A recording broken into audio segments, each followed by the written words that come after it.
TPU?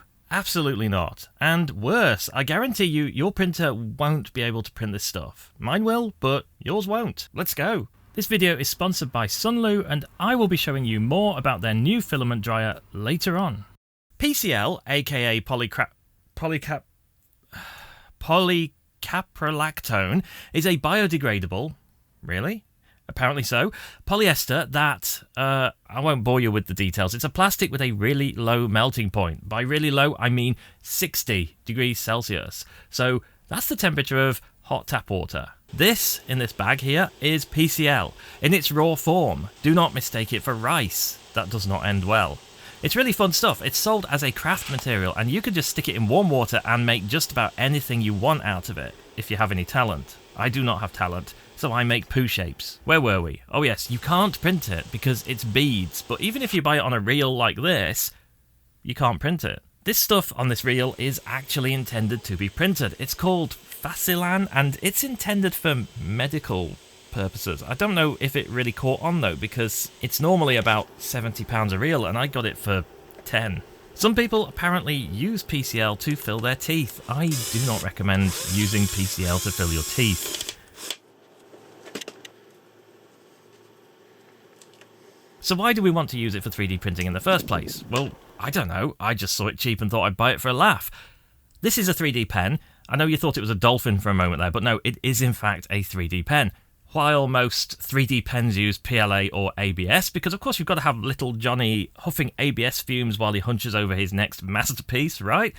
Well, there are a small number of 3D pens like this one that print with PCL. It's actually a really good idea because of the low melting point, and it's a double good idea because as far as the MSDS safety sheets go, I can't see any obvious dangers or worrying fumes or anything like that. The stuff appears to be relatively untoxic. But alas, it's not quite that safe. If you mess about with this stuff, I recommend making sure you don't touch it. When it's molten, it seems to stick to skin, and as I sit here talking to you today, I have a burned finger and thumb. If you think molten sugar, you're not far off. It has to cool down before it comes off skin. So anyway, enough talk, let's print. Except we can't. I did mention that. Printers, you see, are designed for grown-up plastics for adult humans, not this silly kids stuff.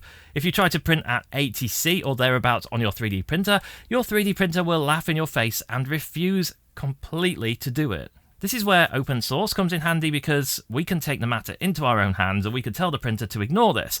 There is a command in Marlin, which is what I'm using today, to do it in G-code, but if you have the urge to recompile the firmware yourself, then you can change this parameter and you never have to issue that command. The warnings here in the code to tell you not to do this, they are for other people. We are fine. Now we can print it. Well, probably still not, because if, like me, the last thing you printed was adult filament, like PETG, it's still blocking the nozzle and you can't get it out, so bear that in mind. You have to purge at a higher temperature before you could start printing PCL.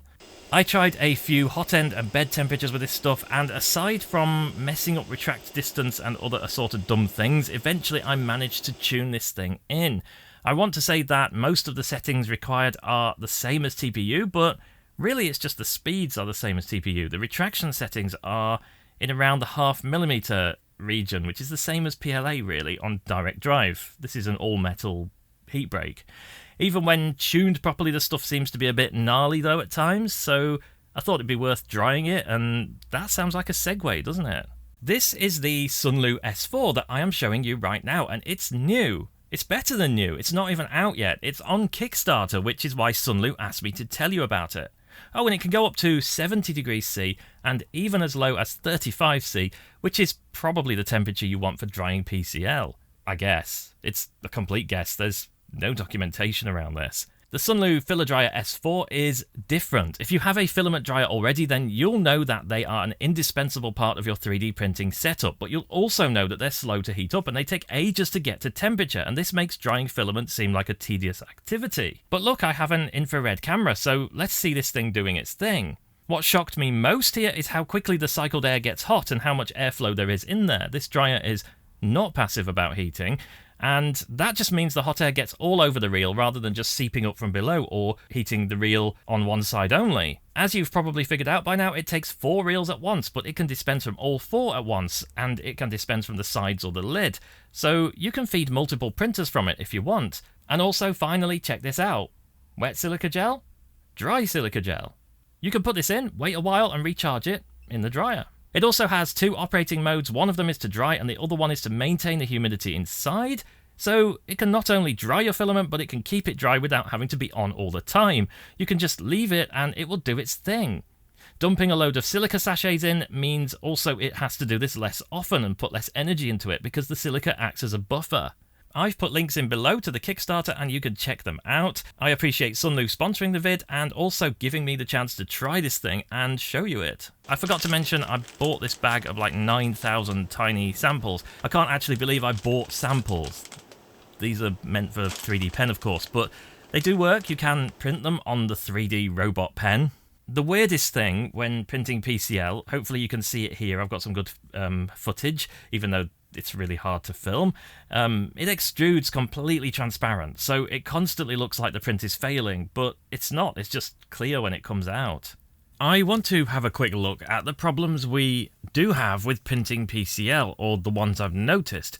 The only one that really stands out to me is that it won't bridge. I thought that it was some settings issue at first, and it might well be. But I think it's more than that. If you watch this footage of the nozzle trying to bridge, you can see it's just not doing it. Instead of stretching out neatly like you'd expect, it's just building up at the nozzle. I think that's got to be a combination of a cooling issue. By cooling, I mean not the lack of air. It's more that you're cooling something that isn't actually that hot in the first place. This is thermodynamics stuff that I don't want to go into, but the cooling is less effective because the temperature differential is lower. But also this stuff is sticky, so it seems to be gathering at the nozzle instead of stretching out. So maybe a more non-stick nozzle would help. You can get those, I think. You can actually get Teflon coated nozzles, I think. I don't have one of those at the moment, so I can't test this, but that's my theory. It's interesting, but I guess once you understand what's going on, you can adjust the bridging parameters and overhang parameters, and that should mean that you avoid these particularly bad areas of print that you randomly see. I know some of you are allergic to pointless fun and you're thinking, why? Why does this stuff exist? Why do I need to know about it? And actually there is at least one why. If I print a thing out of PLA or ABS or PETG, then when it's printed, it's final. It's immortalized in plastic for thousands of years, and even with TPU, it's squishy, but it's the finished product, and you can't change it, you can't deform it. And sometimes, in use cases that I don't want to bother thinking too hard about, you want to be able to maybe manipulate the shape after printing. So you want to print a shape, and then you might want to fit it to something or mold it around something. PCL allows you to do that because it can be softened in warm water after printing and then manipulated without losing its overall shape.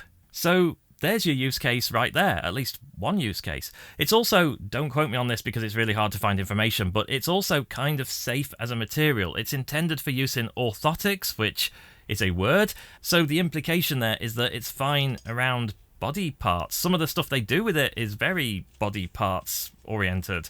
I'll let you look it up, and yeah, it's probably okay to mold around fingers and butts and stuff. Imagine having a wallet in your back pocket that is customized to the curvature of your own butt. Just imagine that. Would I recommend that you go out and buy this stuff and start printing it instead of using PLA? No, but I think it's fun sometimes to try something new, and that's what we did. And now you've heard of PCL.